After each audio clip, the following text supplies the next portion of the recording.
하나님 말씀은 로마서 8장 19절에서 27절입니다. 19절부터 제가 봉독하겠습니다.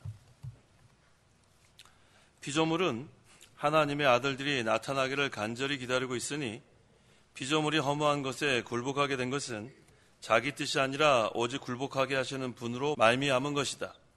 그 바라는 것은 피조물 자신도 썩어짐의 종로를 타는 데서 해방되어 하나님의 자녀들의 영광스러운 자유에 이르는 것이다.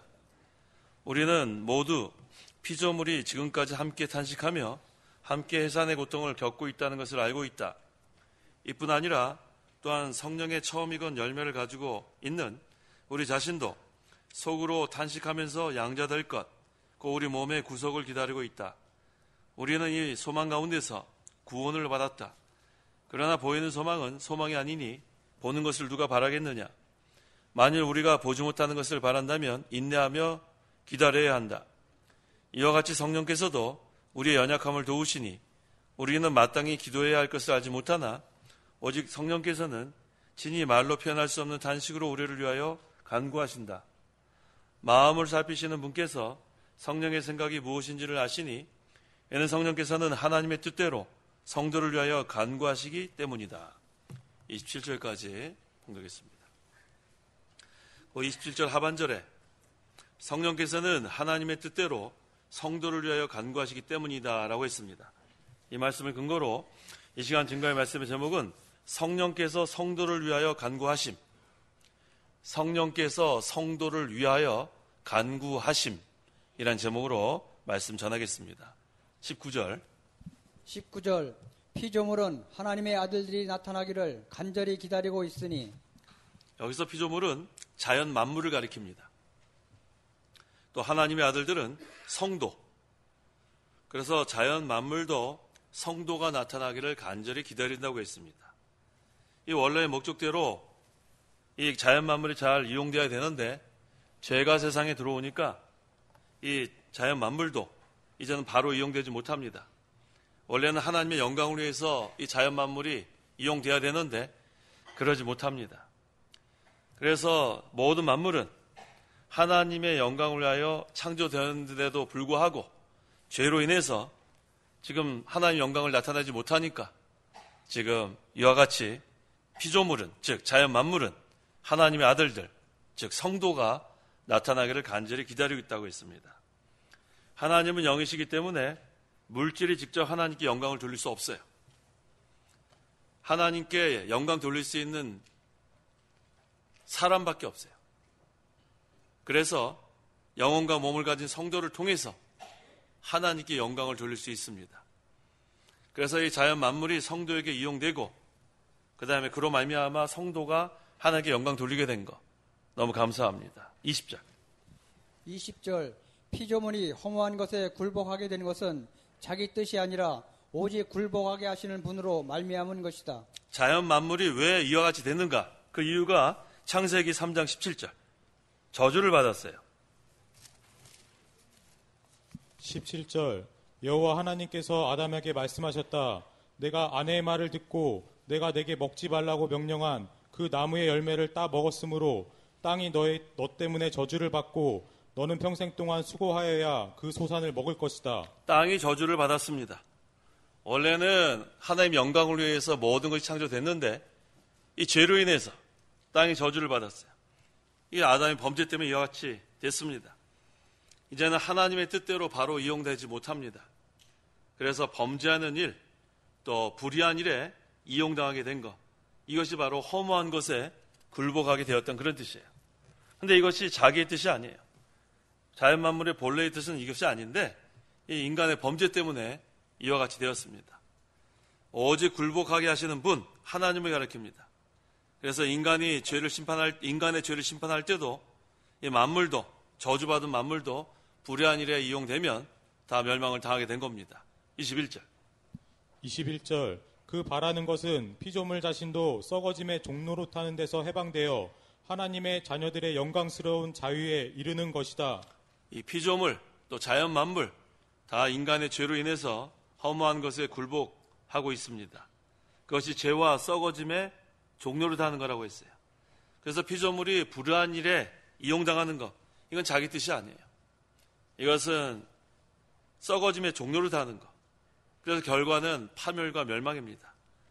그런데 이런 것으로부터 해방되어 하나님의 자녀들의 영광스러운 자유에 이르게 하는 것이다. 이것이 피조물이 원하는 거예요. 자연 만물, 하나님의 자녀들에게 이용되는 것, 하나님의 뜻대로 이용되는 것. 그래서 하나님의 자녀들을 통해서 하나님께 영광 돌리는 것을 원하는 거예요. 그래서 자유에 이르는 것, 이것은 하나님의 자녀들에게 이용돼서 하나님께 영광 돌리는 것을 여기서 의미합니다. 이것이 바로 만물 회복이에요. 사도행전 3장 21절. 21절 하나님께서 영원전부터 자신의 거룩한 선지자들의 입을 통하여 말씀하신 대로 만물이 회복하실 때까지 하늘이 마땅히 그분을 영접하여야 한다. 네, 이게 바로 만물 회복입니다. 그래서 이 결국은 우리는 영원히 중생에서 이제 거듭났고, 그다음에 몸도 이제 부활의 몸으로 우리가 변화가 되고, 이 만물도 회복되는 때가 온다는 거예요. 그래서 예수 그리스도의 구속은 택한 백성을 구원하는 게 첫째고, 그 다음에 이 자연 만물이 지금 저주와 불의와 이 파멸에 있는데 여기로부터 굴출되는 것, 이것도 포함됩니다. 그래서 결국은 모든 것들이 다 세속도록 하나님께 영광 돌리는 게 궁극적 목적입니다. 이것이 또한 만물 통일이기도 해요. 에베소서 1장 10절. 만물 회복, 만물 통일. 10절 이 비밀은 때가 찬 경륜을 위한 것이며 그리스도 안에서 만물 곧 하늘에 있는 것들과 땅에 있는 것들을 다 통일시키려는 것이다. 궁극적으로 하나님의 사랑과 하나님의 뜻이 성도를 통하여 만물에게 충만하게 이루고, 또 만물은 성도를 통하여 하나님의 뜻에 완전히 복종해서 하나님께 영광이 충만하게 돌아간다는 거예요. 이게 만물 통일입니다. 근데 지금은 그렇지 못해요. 지금은 여전히 지금 불의한 일에 이용이 되고, 또 지금 여전히 또 죄에 이용이 되는 그런 물질들 많이 있습니다. 그래서 이 물질들이 성도를 통해서 사용될 때는 하나님께 영광이 돌아가지만, 불의한 일에 이용되면 불의한 데 사용되는 겁니다. 그런데 우리가 여기 만물 통일에 대해서 잘 이해할 게 뭐냐면, 우리 후천년주의를 이렇게 주장하는 사람들이 있어요. 후천년설.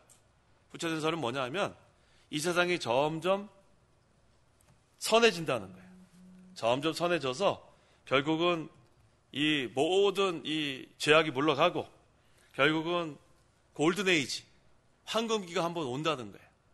그런 다음에 예수님이 재림한다는 것이 후천년설입니다. 근데 이전에는 후천년설을 좀 이렇게 주장하는 사람들이 꽤 있었는데 오늘날은 그렇게 많지 않아요. 제가 그 미국에서 웨스트민스터 신학대학원 다닐 때 후천년설을 믿는 교수분이 딱 한 분 계셨어요. 어떤 분이냐면 선교학을 가르치는 교수님. 그래서 이 선교학을 가르치는 교수님은 할아버지 교수님인데, 우리 보러 빨리 가서 선교해야지 이 전 세계가 빨리 선해지고 그 다음에 예수님 빨리 오신다고 우리를 막 들들 볶아요. 자동차 타라, 멕시코 가자. 그럼 멕시코 그냥 가가지고 막 우리 스페니시도 못하는데 뭐 전도를 어떻게 해요? 근데 거기서 우리한테 막 초콜릿이랑 막 사줘요. 그 다음에 한마디만 하래요.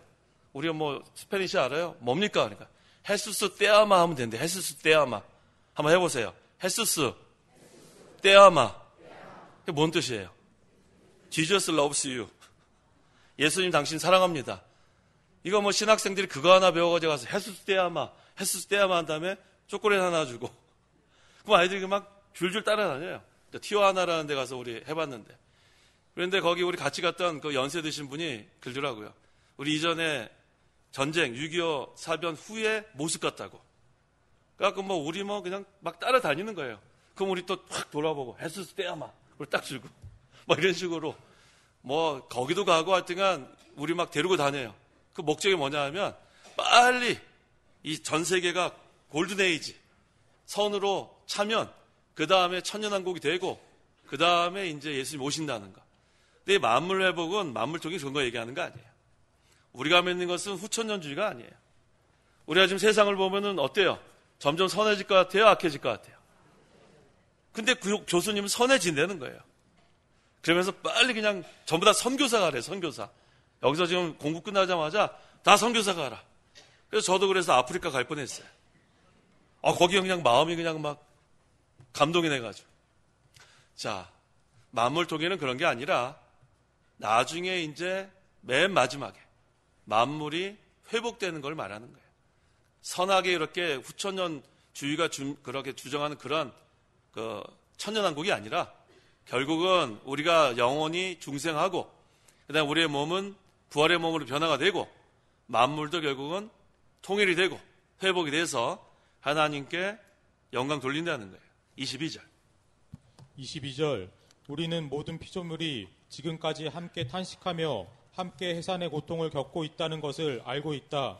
인간의 죄 때문에 피조물이 하나님의 창조의 목적대로 바로 이용당하지 못하고 불의한 일에 이용당하니까 탄식한다고 했어요. 자, 만물이 하나님의 뜻대로 이용당하지 못하면 고통이 옵니다. 우리 성도도 마찬가지예요. 우리가 하나님의 뜻에 맞지 않게 사용하면 몸이 피곤하고 고통이 오는 것과 마찬가지예요. 하나님의 선하신 뜻대로 이용되면 잘 이용되는데 그렇지 못하면 고통이 옵니다. 만물은 다 하나님의 것이에요. 자기 것이 아니에요.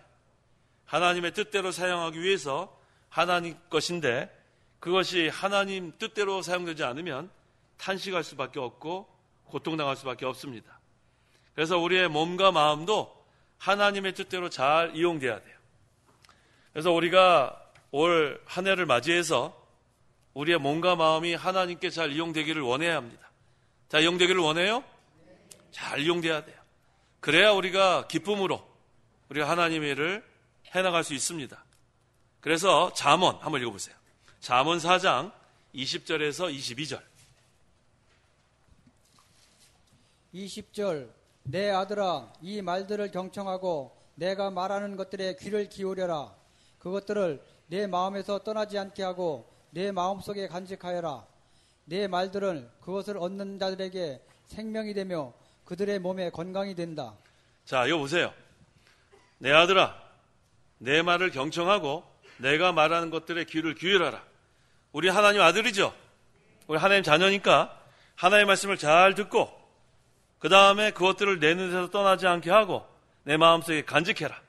하나님의 말씀을 잘 간직하고 그 다음에 하나님의 말씀이 생명이 된다고 했어요. 근데 생명만 되는 게 아니고 또 뭐가 돼요? 온몸에 건강이 된다. 이 새해 건강하는 법 나왔죠? 어떻게 해야지 건강하다고요? 하나님의 말씀을 잘 듣고 마음에 간직해야 돼요. 하나님의 말씀대로 살라는 거예요. 하나님의 말씀대로. 그렇게 하면 온몸이 건강하게 된다. 그래서 우리가 항상 먼저는 마음이 심령이 편안해야 돼요. 우리 마음의 병이라 그러죠. 마음의 병. 마음의 병. 그래서 우리가 마음이 편안치 않으면 몸도 이게 건강하지 못해요. 마음이 벌써 막 마음이 편하지 못하고 걱정, 근심인데 몸이 건강해질 수가 있나요? 그래서 우리가 다 하나님께 맡기세요. 새해에는 모든 것을 다 하나님께 맡기세요. 맡기면 마음이 편안해집니다. 그 다음에 하나님의 말씀을 듣고 마음에 간직하면 여기 말씀 그대로 온몸이 건강하게 된다. 23절. 23절. 이뿐 아니라 또한 성령의 처음 익은 열매를 가지고 있는 우리 자신도 속으로 탄식하면서 양자될 것, 곧 우리 몸의 구속을 기다리고 있다. 자, 이거는 어디랑 같이 우리가 비교해야 되냐면 출애굽기 23장 19절 다 한번 찾아보세요. 출애굽기 23장 19절. 다 찾았으면 같이 한번 읽어보겠습니다. 출애굽기 23장 19절. 내 땅에서 시작. 내 땅에서 난 첫 열매 중 가장 좋은 것을 여호와 내 하나님의 집으로 가져와라. 새끼 엄서를 그 어미의 젖으로 삼지 마라. 자, 출애굽기서 23장 19절 이 상반절 말씀. 저 이거 어렸을 때 아니면 이 목사님한테 배웠겠죠. 그때 이 말씀을 배웠어요. 그래서 저는 무슨 대학교 다닐 때 조교를 해서 월급을 받든 주급을 받든 무조건 첫 것을 다 바쳤어요. 그렇게 배웠어요. 그리고 직장 이제 처음에 미국에서 직장 갔을 때도 첫 월급을 다 그대로 하나님께 바쳤어요. 근데 저는 그거 배운 대로 했는데, 근데 하나님께서 그거 몇 배로 더 주시더라고요. 그래서 제가 여기 나와가지고 우리 청년들한테 거의 10년 동안 계속 이게 강조했어요. 첫 열매는 하나님께다 바쳐라. 그 다음에 그것을 순종한 우리 청년들이 많아요. 처음에 직장 얻어가지고 첫 봉급을 다 바쳤대요. 근데면서 또 간증을 해요. 목사님 진짜 몇 배 더 하나님 주시더던데요. 이게 참 신기해요. 얼마 전에도 어느 청년이 저한테 좀 이것 좀 창강교회에다가 이거 뭐 대학교 조교 됐는데 처음 이거 다 바칩니다. 그래서 잘했다. 이게 참 중요한 거예요. 이건 뭐냐 하면 자기의 가장 중요한 것을 하나님께 먼저 바치겠다는 거예요. 이거 하나님께서 그 중심을 보는 거지 뭐 하나님이 몇 배 주나 기다려보자 이런 게 아니라 바치니까 주시는 거예요. 바치니까. 그래서 여기 출애굽기 23장 19절에 첫 열매 중 가장 좋은 것을 하나님께 드리라고 했어요. 이것은 하나님께서 성령의 처음 익은 열매가 바로 성도라는 거예요. 그래서 우리는 다 이 몸을 하나님께 바치면은 하나님이 제일 기뻐하십니다. 뭐라고 했어요? 성령의 처음 익은 열매를 가지고 있는 우리 자신도 이랬잖아요. 그래서 우리는 그리스도의 피로 값주고 샀습니다. 또 성령으로 중생했습니다. 그래서 우리는 하나님께 바치게 된 성령의 처음 익은 열매예요. 그만큼 우리가 귀한 줄 알아야 돼요. 그래서 우리가 자기가 얼마나 귀한 줄 알아야 합니다. 자기를 너무 학대하지 마세요. 자기 학대하는 사람 없어요? 이 못난 거. 맨날 이 한심한 거. 왜 자기를 자기보다 한심하다 그러고 자기를 자기보다 못나다 그러고 그렇게 하지 마세요. 우리는 성령의 처음 익은 열매입니다. 또 우리는 하나님의 자녀예요. 그래서 자기를 그렇게 한심한 사람으로 생각하지 마세요. 자기가 자기를 한심하다 생각하면은 다른 사람도 너 한심해? 그래 너 한심해 이렇게 된단 말이에요. 그렇게 하지 마세요. 우리는 항상 몸과 마음을 정결하게 해야 돼요. 하나님께 바쳐진 성령의 처음 익은 열매인 줄 알고 우리가 잘 이 몸을 가지고 하나님께 영광 돌려야 합니다. 여기 보니까 양자 될 것이라고 했죠. 우리 지난 시간에 우리 그 양자 15절 한번 읽어보세요. 15절 너희는 다시 두려움에 이르게 하는 종의 영을 받지 않고 양자의 영을 받았으므로 그 영으로 아버지라 부르짖는다. 자, 이미 우리는 양자의 영을 받았는데 그런데 왜 또 여기서 양자 될 것이라고 했는가? 이걸 또 우리가 좀 생각해 봐야 돼요. 우리가 벌써 양자의 영을 받아서 아버지를 뭐라 그래요? 하나님을 아버지라 부르는데 왜 여기서는 또 양자 될 것을 기다린다고 했는가? 이것은 우리는 이미 물과 성령으로 중생했고 또 우리는 이미 법적으로나 생명적으로나 이미 하나님이 양자예요. 그런데 양자의 자격이 아직 구비되지 못했다는 거예요. 양자의 자격. 그래서 그 자격이 성취되기를 기다린다는 그런 뜻입니다. 이미 우리는 법적으로도 하나님이 양자고 우리는 하나님과 생명적인 연결이 다 돼 있고 그래서 우리는 완전히 양자 됐는데 근데 여기서 말하는 양자 될 것을 기다린다는 것은 그 자격이 더 만들어져 마치 이와 같아요. 우리는 벌써 하나님의 자녀로서 하늘나라의 기업을 이어받을 상속자인데 상속자의 자격이 아직 만들어지지 못했기 때문에 점점 자격이 만들어져야 된다. 이해가 되셨어요? 네, 그렇게 이해하시면 됩니다. 그래서 또 몸의 구속도 기다리고 있다. 자, 10절 한번 읽어보세요. 10절 그리스도께서 너희 안에 계시면 몸은 죄로 말미암아 죽은 것이나 영은 의로 말미암아 산 것이다. 네, 영은 벌써 중생했습니다. 우리의 영은 거듭났기 때문에 이것은 이제는 범죄하지도 않고 죽지도 않고 이것은 뭐 우리는 이 영은 아주 뭐 하나님 앞에 하나님의 말씀을 따라가고 하나님의 이 진리의 세계에서 모든 걸 누리는데 근데 몸의 구속을 기다리고 있다 했어요. 몸의 구속. 우리가 항상 이 영은 이미 중생했습니다. 근데 이 몸은 아직도 죄와 사망 아래 있을 때가 많아요. 죄의 종로를 달 때 많습니다.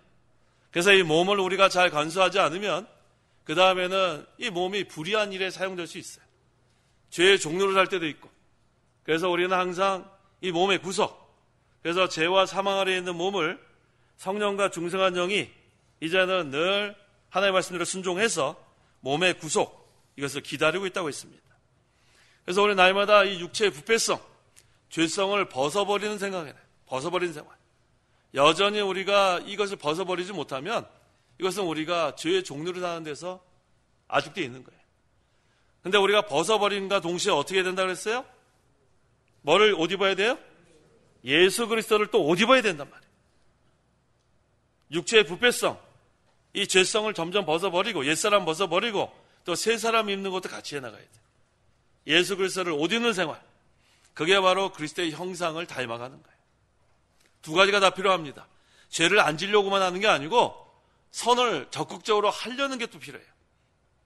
옛사람을 벗어버리는 것만 하는 게 아니고 새 사람을 입는 생활, 죄성을 벗어버리려 함과 동시에 예수 그리스도를 옷 입는 생활. 그런데 그게 쉬워요? 안 쉬워요? 쉬워요? 안 쉬워요? 쉽지 않아요. 로마서 7장 24절 사도 바울이 뭐라고 했습니까? 24절 나는 비참한 사람이다. 이 사망의 몸에서 누가 나를 건져주겠느냐. 이렇게 구원을 이뤄나가는 게 쉽지가 않습니다. 그래서 우리는 성령을 힘입어야 돼요. 혼자서 안 돼요. 혼자서. 우리가 이 옛사람을 벗어버리고 새 사람 입는 거 이거 혼자서 안 됩니다. 그래서 사도 바울은 뭐라고 했냐면 날마다 자기를 쳐서 복종시켰다 그랬어요. 이게 얼마나 강한 그런 표현이에요. 고린도전서 9장 27절 27절 내가 내 몸을 쳐서 복종시키는 것은 내가 다른 이들에게 복음을 전한 후에 오히려 나 자신이 버림을 받지 않도록 하려는 것이다. 자기를 쳐서 복종시켰다 그랬죠? 이게 참 어려운 일이에요. 이 죄성이 점점 벗어지고 그리스도의 형상을 닮아가는 게 이처럼 어려운 거예요. 그래서 우리는 점점 거룩해지는 거예요. 그래서 우리 목사님 이것을 구원을 이뤄간다 표현하시고 우리 조직신학에서는 성화라는 표현을 써요. 성화. 점점 거룩해진다. 그래서 우리가 이 생명의 길 걷는 게 이것이 쉽지 않습니다. 생명의 길, 거룩한 길 걸어가는 것, 정결하고 구별된 생활, 이게 쉽지가 않아요. 그래서 우리가 이것을 힘쓰지 않으면 우리 현재의 신앙 상태가 유지되는 것 같아요? 점점 퇴보되는 것 같아요? 힘쓰지 않으면 퇴보됩니다. 이것이 그냥 이렇게 유지되면 좋겠는데 점점 퇴보가 돼요.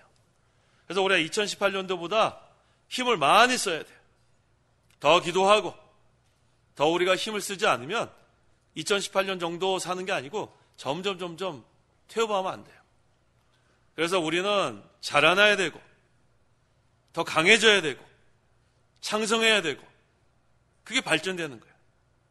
근데 발전되려면 어떻게 될까요? 발전되려면 자기를 늘 돌아봐야 돼요. 발전하려면 자기를 돌아봐야 합니다. 나는 이쯤 하면 됐다 하는 사람은 발전 못해요. 그러니까 다른 사람이 뭐라 그러면은 딱 막아버리면 안 돼요. 자, 다른 사람이 뭐라 그러면 어떻게 해요? 막아야죠. 아이, 듣기 싫어. 자기나 잘하지. 이래야 돼요? 어떻게 해야 돼요? 들으세요. 들으란 말이에요. 그래서 자기가 좀 부족한 거 있으면 고치고 그래야 자라나는 거예요. 그렇게 하는 사람은 자라납니다. 발전합니다. 근데 귀 딱 닫고 지나 잘하지. 치도 못하면서 나한테 이런 사람은 발전 못해요. 아시겠어요? 어떤 사람이 발전 못해요? 손을 들어야죠. 손을 들어야죠. 귀를 딱 막고 그 다음에는 남의 말 안 들으면은 독불장군 되는 게 독불장군. 그러면은 자라나지 못해요. 그래서 우리는 다른 사람이 좋은 말 해줄 때 그거 잘 받아들여야 돼. 그 다음에 또 남한테 말해줄 때는 또 좋게 얘기해. 좋게. 너무 이렇게 상처받지 않게. 그래서 우리가 잘 서로 이렇게 발전하는 거, 이게 좋습니다. 24절 우리는 이 소망 가운데서 구원을 받았다. 그러나 보이는 소망은 소망이 아니니 보는 것을 누가 바라겠느냐. 소망 가운데서 구원을 받았다. 이것은 소망으로 구원을 이루었다, 그런 뜻이에요. 소망으로 구원을 이루었다. 우리 로마서 5장 2절에서 4절 같이 한번 읽어볼까요? 자, 오후 시간에는 자꾸 같이 읽으려고 하는 이유 아시죠? 네, 로마서 5장 2절에서 4절 시작.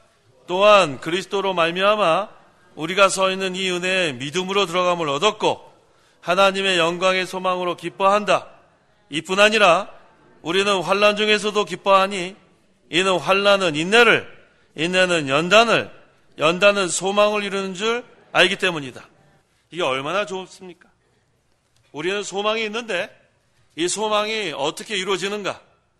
여기 순서가 나와 있죠. 환난 중에서도 기뻐하니 환난은 인내를, 인내는 연단을, 연단은 소망을 이룬다 그랬어요. 소망을 이룬다. 근데 이 소망이 우리를 실망시킨다 그랬어요? 실망시키지 않는다 그랬어요? 실망시키지 않는다 그랬어요. 우리에게 주어진 성령으로 말미암아 이 소망이 왜 실망시키지 않냐면 우리에겐 성령이 계시단 말이에요. 누가 계세요? 성령이 계시다니까요. 성령. 그래서 우리는 이 소망으로 구원을 이루어 나갈 수 있습니다. 하나님께서 우리에게 구원을 이루어 나가라 그랬는데 이 구원을 나 혼자 이루어 나가면 못 이루어 나가요. 그런데 소망으로 구원을 이룰 수 있는 것은 성령으로 말미암아. 우리 안에 성령이 계셔요, 안 계셔요? 계시단 말이에요. 그래서 우리가 이루어 나갈 수 있습니다. 이게 구원 성취예요. 그래서 보이는 소망은 소망이 아니니 보는 것을 누가 바라겠느냐? 우리가 보는 것만 다 전부라고 생각하는 사람들이 많아요. 그래서 보는 거에 전부 다 소망을 두고 사는데 우리는 보는 게 아니라 고린도후서 4장 17절 18절 같이 한번 또 읽어보겠습니다. 고린도후서 4장 17절 18절 다 한번 찾아보세요.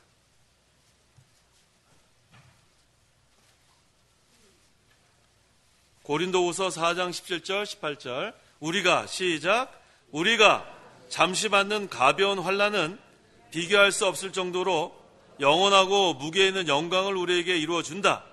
우리가 바라보는 것은 보이는 것이 아니라 보이지 않는 것이니 보이는 것은 잠깐이나 보이지 않는 것은 영원하다. 보이는 것은 잠깐이죠. 자, 우리의 연수가 몇 년이에요? 강건하면? 조금 더 강건하면? 조금 더 강건하면? 조금 더 강건하면? 100 넘어가기 힘들어요. 아무리 강건해도 100 넘어가기 쉽지 않습니다. 지난번에 그 TV 보니까 100 몇 살 되는 할머니 건강하시더라고요. 근데 그 할머니 돌아가셨어요. 그런 거예요. 아무리 우리가 건강 관리하고 비타민 먹고 하루에 3끼 소식하고 물 많이 마시고 운동하고 잠 8시간 자고 아무리 그래도 많이 웃고 아무리 그래도 거기서 거기에요. 그렇죠? 그게 바로 우리 인간의 수명이 거기까지밖에 없어요. 그런데 우리에게는 보이지 않는 것이 있단 말이에요. 보이지 않는 것. 영원한 하늘나라. 이게 만약에 우리가 보이는 것이 다면은 우리 지금 몇십 년 안 남았죠? 몇십 년 안 남았어요. 우리 살 일을 한번 생각해 볼까요? 여기 지금 모이신 분에서 가장 오래 살 사람이 몇 년 살까요? 아마 젊은 사람은 좋아할지 모르는데 가는 건 순서가 없어요. 올 때는 순서가 있어도 가는 건 순서가 없어요. 젊다고 오래 사는 거 아닙니다. 그래서 우리는 하루하루를 하나님께서 생명을 연장시킨 줄 아세요. 저는 날마다 그걸 강조합니다. 우리가 오늘 눈을 떴으면 하나님께서 생명을 연장시켜 주신 거다. 내일은 우리가 살까요? 안 살까요? 모른다니까요. 난 내일 삽니다 하면서 자신 있게 그렇게 할 사람 한 명도 없어요. 오늘 밤에 지나봐야 알아요. 내일 지나봐야 한단 말이에요. 그래서 우리가 내일을 자랑하지 말라고 했고 또 내일을 염려하지 말라고 했어요. 내일은 또 내일 일어나면 아이고 또 생명 연장됐구나. 그러면 또 열심히 일하고 눈 떴는데 하늘나라예요. 얼마나 좋겠어요. 눈을 떴는데 하늘나라란 말이에요. 그럼 모든 수고와 모든 슬픔 다 없어지고 영원한 안식을 누리니까 얼마나 좋습니까? 내일 눈 떴으면 하늘나라면 좋겠어요? 대답 안 할 줄 알았어요. 자, 우리는 죽어도 걱정할 거 없어요. 죽어도 내일 눈 떠서 하늘나라면 얼마나 좋겠냔 말이에요. 더 이상 수고할 것도 없고 영원한 안식인데. 그런데 하나님께서 우리에게 사명을 마치기 전에는 안 데려가세요. 그렇게 하시면 돼요. 그래서 내일 만약에 눈 떠면 뭐 하라고 남겨놓은 거예요? 사명 감당하라고 남겨놓은 거예요. 사명 감당하라고. 너희들 먹고서 돈 많이 벌고 잘 살고 그러라고 남겨놓은 게 아니고 하나님 일을 좀 더 하다 와라. 그렇게 우리에게 생명을 연장시킨 줄 알면 우리가 하루하루가 힘이 나는 거예요. 먹고 마시는 거예요? 거기서 거기 아니에요? 아무리 잘 먹어요? 뭐 먹어야 제일 잘 먹는 거예요? 네? 뭐 먹어야 제일 잘 먹는 거예요? 갈비요? 갈비 맨날 먹으면 갈비고 기름이나 많지. 뭐 먹어야 잘 먹는 거예요? 자기 먹고 싶은 거 먹는 게 잘 먹는 거예요? 자, 먹는 건 거기서 거기에요. 그러니까 먹기 위해서 살지 마요. 먹기 위해서. 먹기 위해서 살지 말고 우리는 하나님의 사명을 감당하기 위해서 살단 말이에요. 또 내일 아침에 일어나면은 눈을 번쩍 뜨면서 야, 오늘도 하나님의 사명을 좀 감당해야 되겠다. 그럼 아침에 일어나자마자 뭐부터 해야 되겠어요? 그렇죠. 기도부터 하세요. 기도부터. 아침에 일어나면 기도부터 하는 습관을 딱 정하세요. 아침에 일어나서 기도 안 하면 저는 밤에 기도한다는 사람 가끔 있어요. 근데 밤에 얼마나 기도를 하겠어요? 피곤한데. 밤에 그냥 자야지 뭘 기도를 해요. 아침에 일어나서 잠깐이라도 아침에 기도로 시작하는 게 잘하는 겁니다. 하나님 오늘도 하나님께서 붙들어 주셔서 하나님의 사명을 감당하게 해달라고 그게 잘하는 기도예요. 25절. 25절. 만일 우리가 보지 못하는 것을 바란다면 인내하며 기다려야 한다. 성도의 소망은 보이지 않는 거예요. 영적인 것, 영원한 것. 그래서 우리는 거기서 바라보면서 우리는 소망을 가지십시오. 26절. 26절. 이와 같이 성령께서도 우리의 연약함을 도우시니 우리는 마땅히 기도해야 할 것을 알지 못하나 오직 성령께서는 친히 말로 표현할 수 없는 탄식으로 우리를 위하여 간구하신다. 자, 우리의 연약함을 누가 도와주세요? 성령이 도와준다 그랬잖아요. 26절. 이 로마서 9장 26절은 요절이에요. 요절. 다 외우셔야 돼요. 한번 같이 읽어볼까요? 시작. 이와 같이 성령께서도 우리의 연약함을 도우시니 우리는 마땅히 기도해야 할 것을 알지 못하나 오직 성령께서는 친히 말로 표현할 수 없는 탄식으로 우리를 위하여 간구하신다. 힘이 나요? 얼마나 힘이 나요? 우리는 연약한데 우리를 도와주시는 성령이 계시단 말이에요. 우리는 약하단 말이에요. 그런데 성령께서 우리를 도와주니까 얼마나 강한지 몰라요. 또 우리는 어떻게 기도할지 잘 모르는데 성령께서 또 우리를 위하여 간구하신다는 거예요. 우리는 참 이 복을 어떻게 하나님께서 이렇게 많이 주셨는지. 그래서 날마다 사실 우리 힘이 나야 돼요. 우리 연약한 거 하나님이 다 알고 계시니까 성령께서 우리의 연약함을 도우신단 말이에요. 우리는 어떻게 기도할지도 모르는데 성령께서 어떻게 우리를 위하여 간구하나 보세요. 27절 다 같이 시작. 마음을 살피시는 분께서 성령의 생각이 무엇인지를 아시니 이는 성령께서는 하나님의 뜻대로 성도를 위하여 간구하시기 때문이다. 누구 뜻대로 간구해요? 하나님 뜻대로 간구한단 말이에요. 그렇죠. 얼마나 좋아요. 우리는 하나님 뜻대로 기도 못해요. 근데 성령께서 하나님 뜻대로 우리를 위하여 간구하신다는 거 아니에요. 우리는 참 연약하고 내일을 모르고 앞길을 모르는 그런 자인데 성령께서 우리가 연약한 것을 알아주시고 도와주시고 그 다음에 성령께서 우리를 위해서 하나님 뜻대로 살아갈 수 있도록 간구하신다는 거예요. 그래서 누구의 인도만 받으면 되겠어요? 성령의 인도만 받으면 우리는 안전합니다. 그래서 우리가 날마다 성령의 인도를 받으면 돼요. 성령의 인도. 근데 우리에게 오신 보혜사 성령은 진리의 영이란 말이에요. 진리의 영. 그래서 진리의 인도를 받으면 성령의 인도를 받는 거예요. 그래서 우리가 항상 성령께서 인도하시는 대로 가는 길은 성경 말씀대로 사는 거예요. 근데 성령은 인격이 있어요. 그래서 우리가 하나님 말씀대로 살지 않고 또 자기 욕심대로 살면 성령이 근심할까요? 안 할까요? 에베소서 4장 30절. 30절. 또 하나님의 성령을 근심하게 하지 말라. 너희가 성령 안에서 구속의 날까지 인치심을 받았으니. 네, 성령을 근심하게 하지 말라 했죠. 인격이 있기 때문에. 그래서 성도가 거짓말하고 불의를 행하고 그런 악한 일을 하면 성령을 근심시키는 거예요. 그래서 우리는 구속의 날까지 예수님께서 재림하시는 그날까지 우리는 성령의 인도를 잘 받아야 합니다. 성령의 인도를 잘 받는 것은 진리의 영이기 때문에 말씀 순종을 잘 해나가면 돼요. 우리 이번에 사경의 기간 동안에 9시간 제가 증거했는데 마지막 시간에 제가 강조하고 끝난 게 있는데 기억이 나세요? 뭡니까? 네, 누가 얘기하셨는데 하나님의 명령은? 그렇죠. 따라해보세요. 하나님의 명령은 영생이다. 누가 대답 잘하셨어요. 여기서 영생은 영이 사는 것이다. 영이 사는 거예요. 그래서 우리 하나님의 명령은 하나님의 말씀입니다. 그래서 우리가 이게 이번 사경의 결론이에요. 하나님의 명령은 영생이다. 영생은 영이 사는 거다. 우리가 영이 날마다 사는 길은 하나님의 명령을 따라가는 거예요. 하나님의 말씀을 순종하면 성령이 근심하지 않습니다. 하나님의 말씀을 순종하면 영이 사는 거예요. 그래서 우리는 이 육신의 몸은 이건 잠깐이에요. 몇십 년 아니면 하나님이 오늘까지 사용하셨지 또 몇십 년 더 우리 놔두실지 그건 모르는데 이건 잠깐입니다. 영이 사는 생활, 이것이 중요한 거예요. 영이 사는 생활. 그래서 우리가 죽으면 이 영혼과 몸이 분리됩니다. 이 몸은 화장하든지 매장하든지 중요한 것은 이 영이 하늘나라 가는 거예요. 그게 영생이에요. 영원한 생명.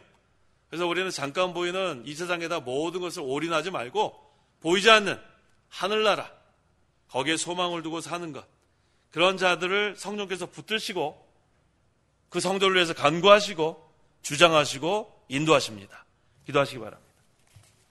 기도하겠습니다. 하나님 아버지 감사합니다. 우리가 죄와 허물로 영원히 죽어 멸망당할 처지에 있었지만 하나님께서 우리를 구원하여 주시고 또 성령께서 내주하셔서 우리를 진리 가운데로 인도하여 주시니 참으로 감사합니다. 성령께서는 우리의 연약함을 도우시고 또 하나님의 뜻대로 성도를 위하여 간구하신다 했사오니 우리는 부족하고 어찌할 바를 모르지만 성령의 인도를 잘 받아서 진리 가운데로 저희들을 인도할 때에 저희들이 말씀으로 힘을 얻고 날마다 영이 사는 생활을 할 수 있도록 말씀을 순종하는 저희 모든 성도 될 수 있도록 역사하여 주시옵소서. 우리는 연약하지만 성령께서 우리를 붙드시고 주장하시고 인도하신 걸 믿고 항상 우리가 낙심하지 말고 성령을 힘입어서 능력 있는 생명 있는 신앙의 길을 걸어갈 수 있도록 역사하여 주옵소서.